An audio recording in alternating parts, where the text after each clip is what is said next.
Hai, aku datang pagi. Hari ni aku nak ceritakan tentang anak bongsu. Rupanya jadi anak bongsu ni memang sikit pun tak sedap. Aku jadi anak bongsu and aku memang betul-betul stres. Walaupun aku kecil lagi, aku tahu masalah keluarga. And aku ditinggal kakak abang aku. Aku tak ada kawan kat rumah. Aku seorang-seorang. Adik aku tak ada. Abang kakak pun aku tak ada. Diorang besar-besar tinggi. Dan aku kena kejar usia ibu dengan ayah aku. Nak jadi anak bongsu tak sedap. Sangat stres aku. Walaupun aku kecil lagi. Mesti korang tahu kan, budak kecil kan selalu stres tapi dia abaikan. Ya, itulah aku.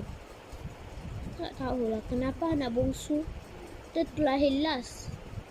Kenapa tidak terlahir sebagai anak yang sebelum ada adik? Aku tak tahu. Okay, bye anak bongsu. Love me to my channel bongsu.